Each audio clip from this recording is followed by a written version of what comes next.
पहली रसोई में दाल चावल। गौरी जल्दी जल्दी चूल्हे पर दाल चावल बना रही होती है। शुक्र है भगवान का, दाल चावल बन गए, जल्दी से दाल में तड़का लगा देती हूँ। ये कहकर गौरी जीरा, हरा धनिया, प्याज, टमाटर काट कर दाल में तड़का लगाकर बने हुए दाल चावल को बेचने ले जाने के लिए ठेले पर रखने लगती है। तभी उसका छोटा भाई राजू कहता है, दीदी, दाल चावल बन गए क्या? मुझे थोड़ा सा दाल चावल दे दो, भूख लगी है। हाँ ये ले, अब दीदी को जाने दे।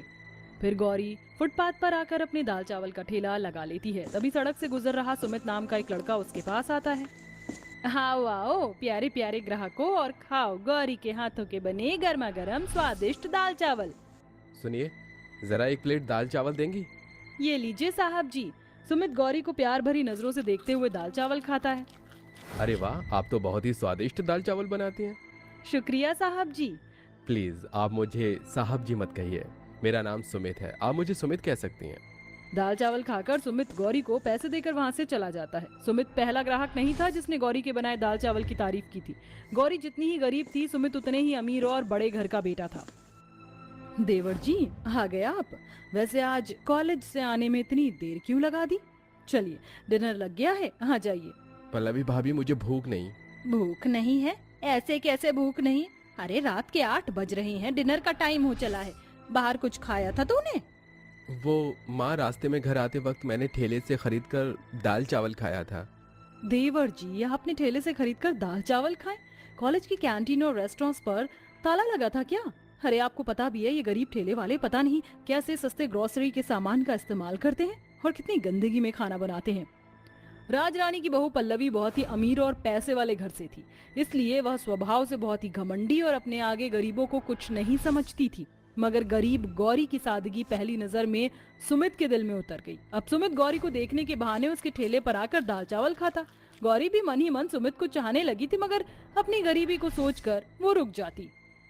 गौरी, तुमसे एक बात पूछूं? तुम ये दाल चावल का ये जो ठेला है वो क्यों लगाती हो? सुमित जी, मेरे सर पर मेरे छोटे भाई और मेरे पिता की जिम्मेदारी है।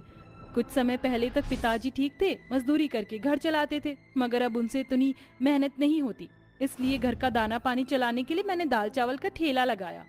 गौरी की तकलीफों को देखकर सुमित ने गौरी से शादी की बात अपने परिवार में बताई। सुना आपने सुमित क्या कह रहा है? मम्मी जी, मैं बात करती हूँ देवर जी से। हो क्या गया है आपको? शादी अपनी बराबरी के स्टेटस वालों में ही अच्छी लगती है। बस करो पल्लवी बहू, और भाग्यवान क्या हो जाएगा जो एक गरीब घर की बेटी अगर हमारे घर की बहू बन जाएगी। हमारा सुमित उसी के साथ खुश है। सुमित की खुशी के लिए उसके अमीर घर वाले रिश्ता लेकर गरीब गौरी के घर आते हैं। नमस्ते भाई साहब, मैं यशवर्धन हूँ। दरअसल मेरा बेटा सुमित और गौरी एक दूसरे को पसंद करते हैं। हम गौरी को अपने घर की बहू बनाना चाहते हैं। ये सुनकर गरीब गोपी की आंखों में खुशी के आंसू भर आते हैं। अरे, ये तो मेरी खुशकिस्मती है जो मुझ जैसे गरीब की बेटी का रिश्ता इतने बड़े अमीर घर में होने जा रहा है। मुझे ये रिश्ता मंजूर है। ये सुनकर राजरानी गौरी को शगुन की थाली देती है। तभी पल्लवी गौरी को गरीब होने का ताना मारती है।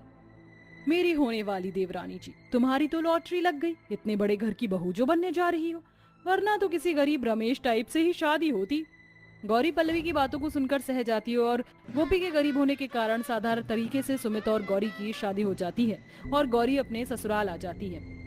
अरे कितने सपने देखे थे मैंने अपने सुमित की शादी को लेकर, मगर बहू के पिता ने तो बेइज्जती कर दी। ना कोई महंगा बैंक्वेट हॉल बुक किया और ना ही कोई अच्छा इंतजाम किया। ऐसी गरीबों वाली सस्ती शादी तो मैंने पहली बार देखी है। ओहो मम्मी जी, अब सोचने का क्या फायदा, शादी तो हो गई। वैसे देवरानी जी, तुमने तो अपनी जिंदगी में इतना महंगा लहंगा पहली बार पहना होगा ना, क्योंकि अब तक तो गरीबी के कारण फुटपाथ पर बिकने वाले सस्ते कपड़े पहनने की ही आदत होगी। पल्लवी बातों ही बातों में गौरी को गरीबी का फिर से मजाक बनाती है, जिस कारण गौरी की आंखें छल छला जाती हैं। जिसके बाद राजरानी अपनी गरीब बहू का गृह प्रवेश कराती है। ससुराल के पहले दिन गौरी जल्दी सुबह 5 बजे उठकर पूरे घर की साफ सफाई करती है। इतने में उसकी सास राजरानी और जेठानी पल्लवी किचन में आती हैं। प्रणाम माँ जी। हाँ हाँ ठीक है ठीक है, आज तेरा ससुराल में पहला दिन है और पहली रसोई भी, इसीलिए घर पर 21 पंडित आने वाले हैं। इसीलिए तू उनके लिए अपनी पहली रसोई में अच्छा अच्छा खाना बनाना, जिसे खाकर पंडित खुश हो जाएं। जी अच्छा माँ जी। ये कहकर पल्लवी और राजरानी किचन से चले जाते हैं। समझ में नहीं आ रहा कि अपनी पहली रसोई में ऐसा क्या बनाऊं जो कि मेरे ससुराल वाले भी खा लें और घर पर आने वाले पंडित जी भी। एक काम करती हूँ, दाल चावल बना लेती हूँ और मीठे में साबूदाने की खीर बना लूंगी और थोड़े से लड्डू भी। हाँ, यही ठीक रहेगा। ऐसा कहकर गौरी सबसे पहले साबूदाने की खीर बना लेती है और फिर जल्दी से लड्डू और दाल चावल भी बना लेती है। इतने में सारे पंडित घर पर आ जाते हैं और गौरी सभी को अपनी पहली रसोई में बनाया हुआ दाल चावल पत्तल में उनके सामने परोसती है, जिसे देखकर गौरी की अमीर सास और जेठानी उसे अलग ले जाकर कहती हैं, ये सब क्या है गौरी बहू? मैंने तुझे तेरी पहली रसोई में क्या बनाने को कहा और तूने क्या बनाया है? ये दाल चावल, ये भी कोई खाने की चीज है? मम्मी जी, मुझे तो पहले ही लगा था कि मेरी ये गरीब देवरानी कोई ना कोई गलती, कोई ना कोई गड़बड़ जरूर करेगी। और देखिए, वही हो गया। अरे हमारे घर में राशन की कमी नहीं है। तुमने पंडित जी के लिए सादा सा दाल चावल बनाया है, और दाल चावल बनाए तो बनाए, साथ में उसे पत्तल में परोसा है। किचन में प्लेट की कमी पड़ गई थी क्या? कहीं तुम हमारे परिवार की बेइज्जती तो नहीं कराना चाहती? नहीं नहीं जेठानी जी, ऐसा मत कहिए, मेरा ऐसा कोई इरादा नहीं है। झूठी सफाई देना बंद कर। अरे मेरी गलती जो मैंने अपने बेटे की खुशी के लिए तो जैसी गरीब से उसकी शादी करा दी। तुम गरीब लोग हम अमीरों के बीच में उठने बैठने के लायक ही नहीं हो। जा और जल्दी से जाकर अपनी गरीब वाला दाल चावल का पत्तल उठा कर ला। पल्लवी बहू, तू मेरे साथ किचन में चल। जी मम्मी जी। पल्लवी और राजरानी दोनों साथ मिलकर किचन में आकर छोले, पूरी, रायता, दाल मखनी, कढ़ाई पनीर और मीठे में बाहर से शाही टुकड़ा जैसे महंगे मिठाई मंगाती हैं और फिर पल्लवी और राजरानी सभी पंडितों को अपना बनाया खाना चांदी के प्लेट्स में परोसती हैं। ये लीजिए पंडित जी, अब खाना शुरू कीजिए। माफ कीजिएगा, मेरी नई बहू जरा गरीब घर से आई है, इसीलिए उसको हमारे घर के तौर तरीके पता नहीं है, इसीलिए उसने गलती से पहली रसोई में गरीब वाले दाल चावल बना दिए थे। राजरानी जी, हम साधारण सी जिंदगी जीना पसंद करते हैं और सादा खाना पसंद करते हैं। हमारे लिए इस चांदी के बर्तन में ये अमीर वाला खाना मोल नहीं रखता। आपकी बहू सर्वगुण संपन्न है, इसीलिए उसे पता है कि पंडित सादा भोजन ही खाते हैं। इसलिए तो उसने हमारे लिए दाल चावल और साबूदाने की खीर बनाई थी। हमारे लिए वही खाना ले आइए। पंडित की बात सुनकर गरीब बहू बिना वक्त गवाए उन सभी को अपने बनाए दाल चावल और साबूदाने की खीर परोसती है, जिसे सभी पंडित खुशी से खाना शुरू करते हैं। गरीब बहू के बनाए सादे दाल चावल उन्हें इतने ज्यादा पसंद आते हैं कि वो दोबारा से दाल चावल मांग कर खाते हैं और जाते जाते उसे आशीर्वाद देते हैं। राजरानी जी, आपकी गरीब बहू एक बहुत ही अच्छी गृहिणी है। जब तक इसके कदम इस घर में है, आपके घर में कभी कोई कमी घाटी नहीं आएगी। ये कहकर पंडित वहां से चले जाते हैं और राजरानी और पल्लवी अपने किए पर पछताते हुए गौरी से माफी मांगते हैं। देवरानी जी, मुझे माफ कर दो। मुझे तुमसे इस तरह से बात नहीं करनी चाहिए थी। नहीं बहू, मुझे भी माफ कर दे। तूने तो अपनी तरफ से अच्छी बहू की जिम्मेदारी निभाई थी, मगर मैंने तेरी पहली रसोई में दाल चावल देखकर तुझे जो नहीं कहना चाहिए था वो कह दिया। कोई बात नहीं माँ जी, मुझे आपके या जेठानी जी की बातों का बुरा नहीं लगा। आप मुझसे बड़ी हैं और गलती तो किसी से भी हो सकती है। उस दिन के बाद से पल्लवी पैसों का घमंड करना छोड़ देती है। वहीं राजरानी भी गरीब घर से आई गौरी को अपनी अमीर बहू पल्लवी के जैसे प्यार करने लगती है। अपने पति राज और सास शीतल के साथ रहती थी। संध्या देखने में काफी काली होती है। संध्या के काले रंग की वजह से ना ही तो संध्या की सास उसे पसंद करती थी और ना ही उसका पति राज।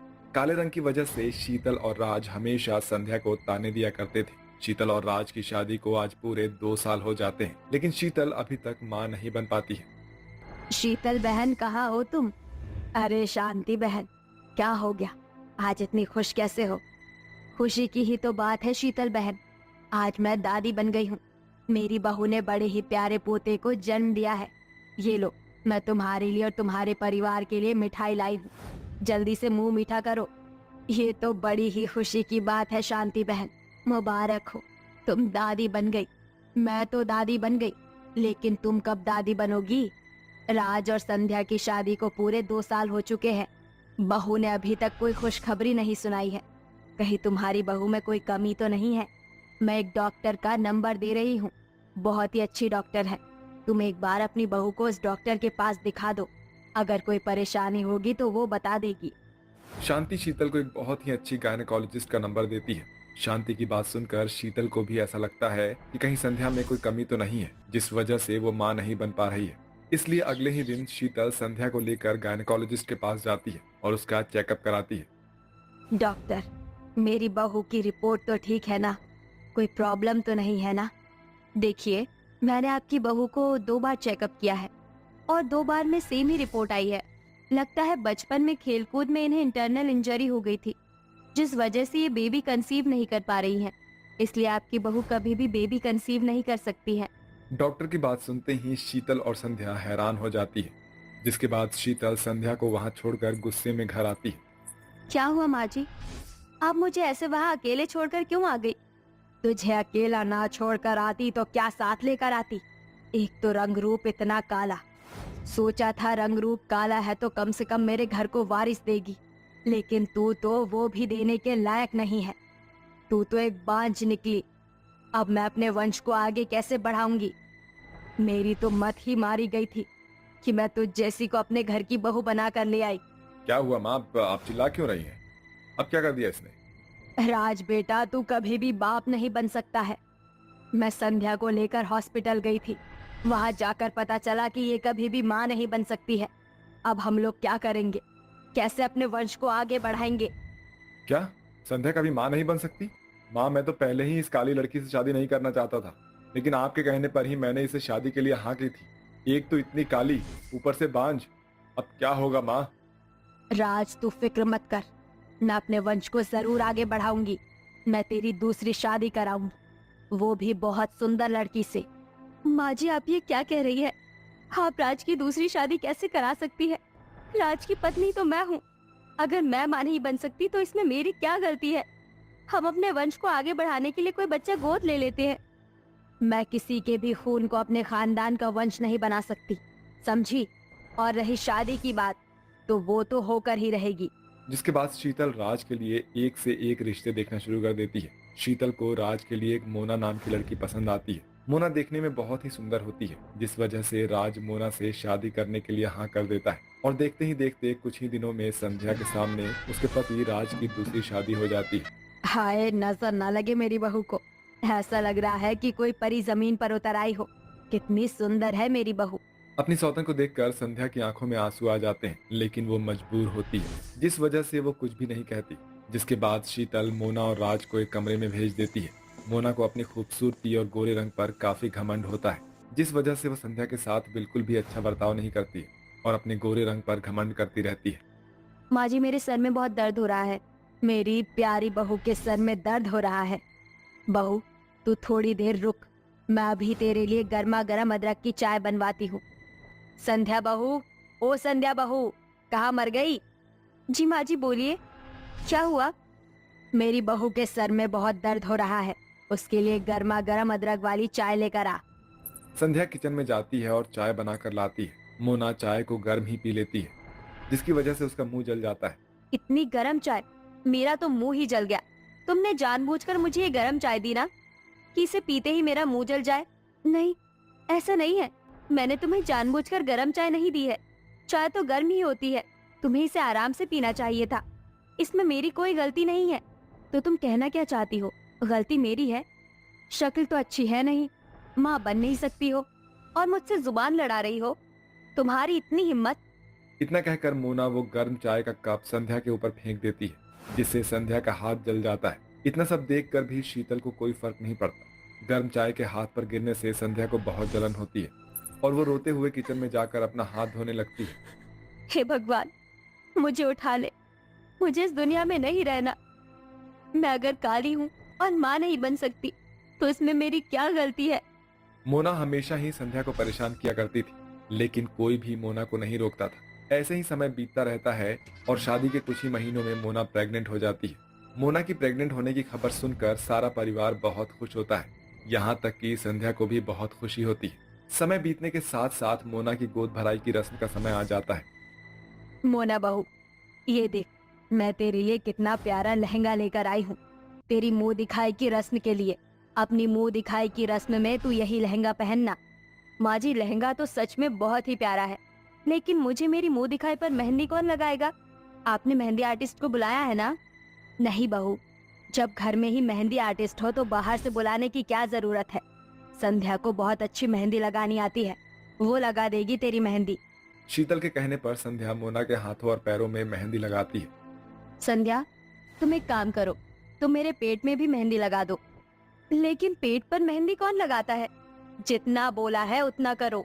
मोना के कहने पर संध्या उसके पेट पर मेहंदी लगा देती है। कुछ ही दिनों में मोना की डिलीवरी का टाइम आ जाता है और मोना को लेबर पेन शुरू हो जाता है, लेकिन उस समय घर में कोई नहीं होता। मोना के चिल्लाने की आवाज सुनकर संध्या उसे हॉस्पिटल लेकर जाती है, जहां डॉक्टर उसकी डिलीवरी करते हैं और वो बड़े ही प्यारे से बेटे को जन्म देती है। जब ये सारी बात मोना और उसके ससुराल वालों को पता चलती है तो सबको अपनी हरकतों पर बहुत ही शर्मिंदगी महसूस होती है।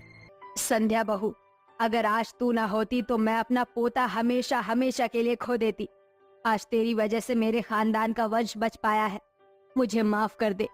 अगर मुझे हॉस्पिटल आने में थोड़ी और देरी हो जाती तो मैं अपना बच्चा खो देती, लेकिन तुम्हारी वजह से मेरा बच्चा जिंदा है।